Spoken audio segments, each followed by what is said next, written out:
चलिए आज हम बातें करेंगे important related to pathology laboratory.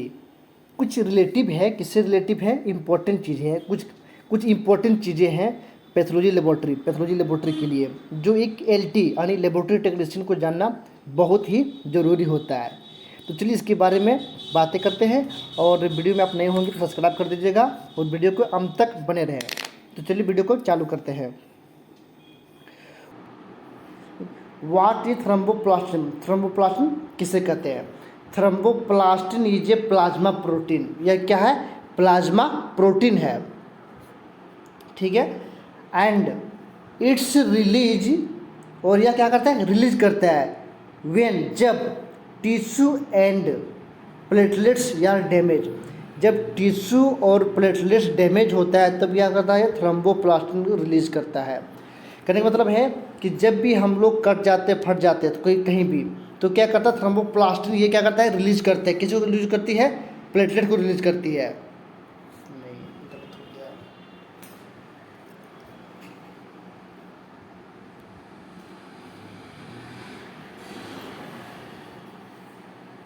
What is thromboplastin? Thromboplastin किसे कहते हैं?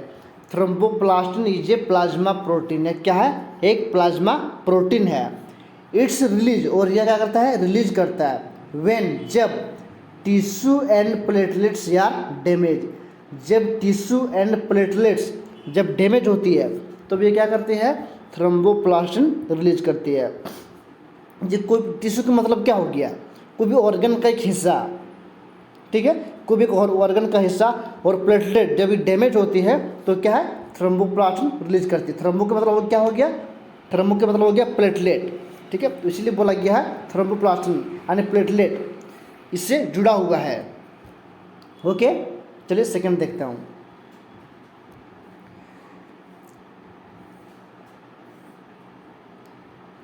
ईडीटीए फुल फॉर्म, ईडीटीए का फुल फॉर्म क्या होती है?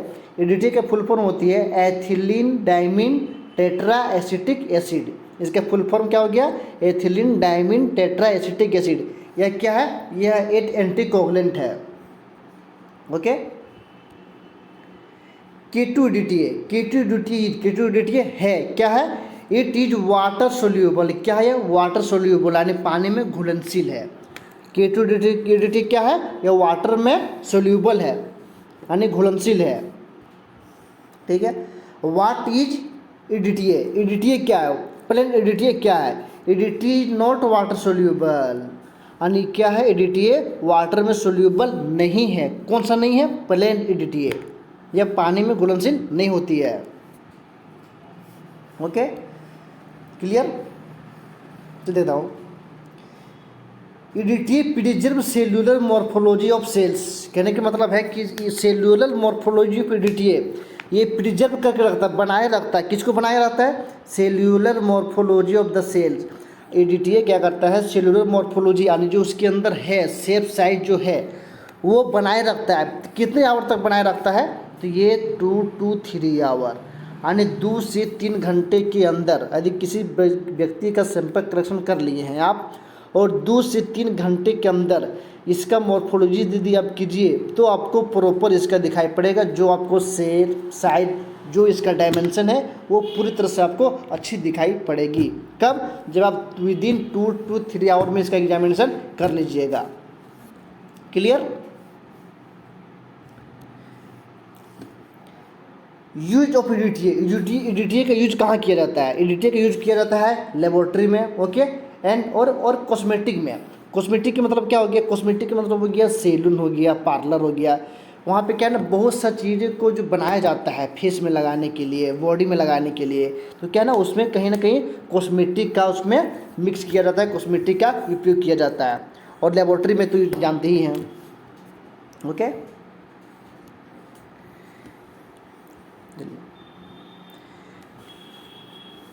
What is the disadvantage of EDTA?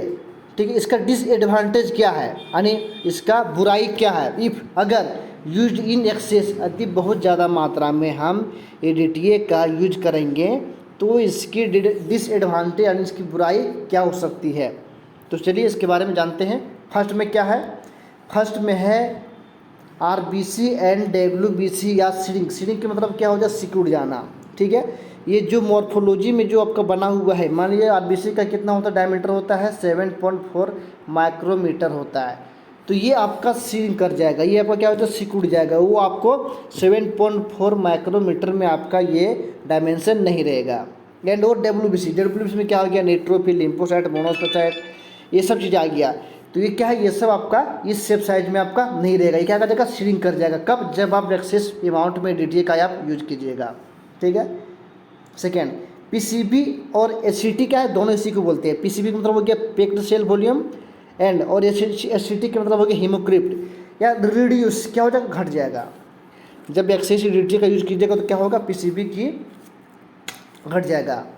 MCHC increase, और एमसीएचसी क्या हो जाएगा, इंक्रीज हो जाएगा, बढ़ जाएगा। एमसीएचसी का मतलब क्या हो गया, मेन सेल हीमोग्लोबिन कंसंट्रेशन, इसकी मात्रा क्या हो जाएगा, बढ़ जाएगा। फोर्थ क्या है, प्लेटलेट काउंट स्वेल, क्या हो जाएगा, प्लेटलेट काउंट स्वेल कर जाएगा। प्लेटलेट काउंट मतलब क्या हो जाएगा, ये जो है इसकी मॉर्फोलॉजी स्वेल कर जाएगा। स्वेल का मतलब ये हो गया,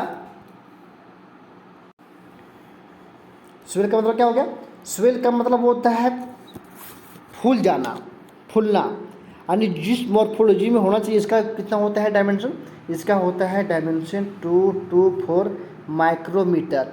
तो ये शेप साइज में आपका नहीं रहेगा, इसी को बोलते हैं स्वेल। स्वेल मतलब फूल जाना, ये आपका डायमेंशन में आपका ये नहीं रहेगा। Okay, clear. चलिए अब जानते हूँ important constituent of RBC. RBC के अंदर क्या रहता है, आरबीसी के अंदर क्या रहता है, हीमोग्लोबिन रहता है। ओके, साइन मेथोडोग्लोबुलिन मेथड, ये क्या है, मेथड का नाम है साइन मेथोडोग्लोबुलिन method, used for haemoglobin test. ये क्या है, हीमोग्लोबिन टेस्ट के लिए यूज किया जाता है। तो इसके लिए क्या जरूरत पड़ती है, इसके लिए जरूरत पड़ती है ड्रपकिन सॉल्यूशन, ठीक है। साइन मेथोडोग्लोबुलिन मेथड क्या है, एक हीमोग्लोबिन टेस्ट का मेथड है। इसके लिए कौन सा रिजल्ट आता है, इसके लिए रिजल्ट आता है ड्रपकिन सॉल्यूशन, जो 5 लीटर का डब्बा होती है। ये क्या है ना, बहुत कम कॉस्ट पड़ती है, इसलिए अधिकतर लोग ड्रपकिन सॉल्यूशन से टेस्ट करते हैं हीमोग्लोबिन को। इस मेथड को नाम है साइन मेथोडोग्लोबुलिन मेथड। क्लियर।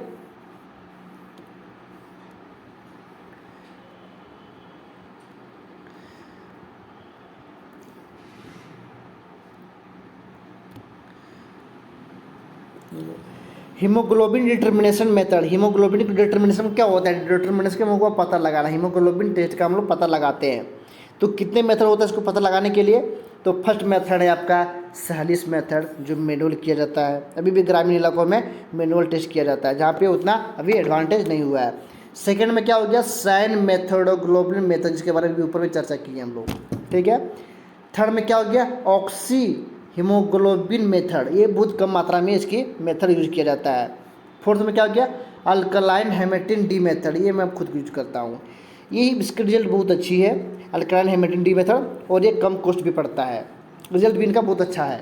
तो ये 4 मेथड से हम लोग क्या डिटर्मिनेशन करते हैं, यानी हीमोग्लोबिन का पता लगाते हैं, ये 4 मेथड से। ओके, चलिए। लो डब्ल्यूबीसी काउंट इज कॉल्ड, जब डब्ल्यूबीसी काउंट की संख्या घट जाती है तो क्या कहलाता है, उसे कहते हैं leukaemia.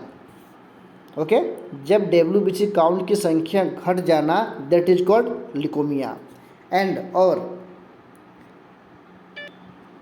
High WBC count is called, high WBC count is called, जब डब्ल्यूबीसी काउंट की संख्या बढ़ जाती है तो क्या कहलाता है, ल्यूकोसाइटोसिस। लीको के मतलब हो गया क्या, डब्ल्यूबीसी। ओके, साइटो के मतलब क्या हो गया, सेल्स, और सिस के मतलब क्या हो गया, बढ़ा हुआ। ये हमेशा आप याद रखिएगा। लीको के मतलब हो गया डब्ल्यूबीसी सेल्स, लीकोसाइट जिसको बोलते हैं। साइटो के मतलब हो गया सेल्स, और सिस के मतलब हो गया बढ़ा हुआ। ये आप हमेशा याद रखिएगा, सिस मतलब बढ़ा हुआ, ठीक है। यानी डब्ल्यूबीसी संख्या बढ़ने की क्या करता है, ल्यूकोसाइटोसिस कहते हैं।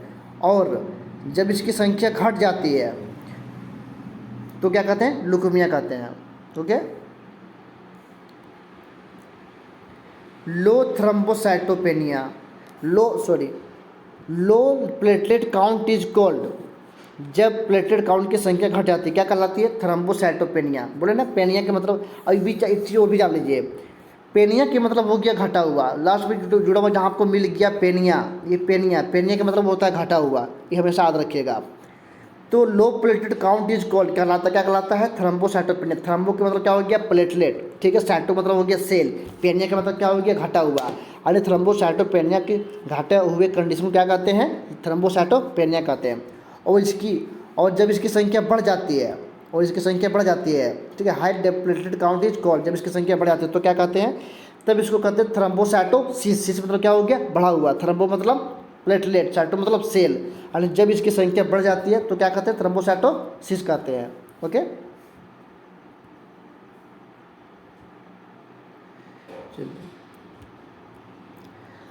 Low platelet count caused by, किस कारण से प्लेटलेट काउंट की संख्या घट सकती है? रीजन क्या हो सकता है? वायरल इन्फेक्शन की वजह से आपको घट सकता है, डेंगू होने की वजह से घट सकता है, एंड और बोन मेरो फेलुअर की वजह से आपको घट सकता है। डेंगू तो जानती हैं किस बीमारी से होता है? ये पैरासाइटिक डिजीज है ये। ओके, इसके लिए मच्छर क्या होता है? एडिस एडिप्टी मच्छर काटने से क्या होता है? डेंगू होता है। और ये क्या होता है? बोन मेरो क्या होता है? चलिए इस बारे में बात करते हैं। बोन मेरो होता है, जब बोन मेरो की हिंदी हो गया अस्थि मज्जा, जहाँ पे शरीर के अंदर हम लोग का जहाँ पे जॉइंटेड है, हैंड के पास हो गया, नी के पास हो गया, लेग के पास हो गया, जहाँ पे जॉइंट है उसी को बोलते हैं अस्थि मज्जा। वहीं से सेल क्या होता है? जितने भी सेल्स होता है, आरबीसी, डब्ल्यूबीसी, प्लेटलेट, तो सब सेल वहीं से जनरेट होती है। जब वही फेल्योर कर जाएगा तो क्या होगा ना कहीं उसका फॉर्मेशन रुक जाती है। तो इस कारण से क्या होता है ना, उसकी संख्या घट सकती है। क्लियर? जब लो आरबीसी काउंट इज कॉल्ड, जब आरबीसी की संख्या घट जाएगा तो क्या कहलाएगा? एरिथ्रोसाइटोपेनिया। एरिथ्रो के मतलब हो गया एरिथ्रोसाइट, एरिथ्रोसाइट का अदर नेम क्या है? आरबीसी। साइटो के मतलब सेल हो गया, पेनिया के मतलब पहले बता ही दिए थे घटा हुआ। जब एरिथ्रोसाइटोसिस क्या बोलते हैं? लो आरबीसी काउंट इज कॉल्ड, यानी जब आरबीसी की संख्या घट जाती है तो क्या कहते हैं? एरिथ्रोसाइटोपेनिया। एरिथ्रो मतलब हो गया आरबीसी, साइटो का मतलब हो गया सेल, पेनिया का मतलब घटा हुआ। जब आरबीसी की संख्या घट जाती है तो क्या कहलाता है? एरिथ्रोसाइटोपेनिया कहलाती है। एंड और high RBC count is called, और हाई आरबीसी यदि हो गया तो उसका क्या कहलाता है? वो कहलाता है पॉलीसाइथेमिया। जब आरबीसी की संख्या बढ़ जाती है तो क्या कहलाता है? पॉलीसाइथेमिया कहलाती है। चलिए कुछ यूनिक चीज़ें देख लेते हैं।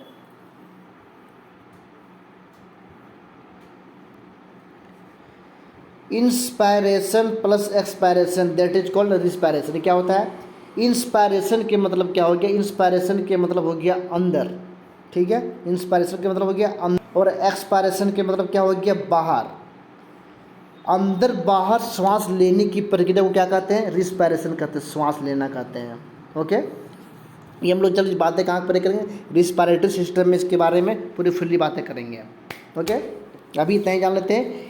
Inspiration and expiration, that is called respiration, यानी अंदर और बाहर श्वास लेने और छोड़ने की प्रक्रिया को क्या कहते हैं? रिस्पायरेशन।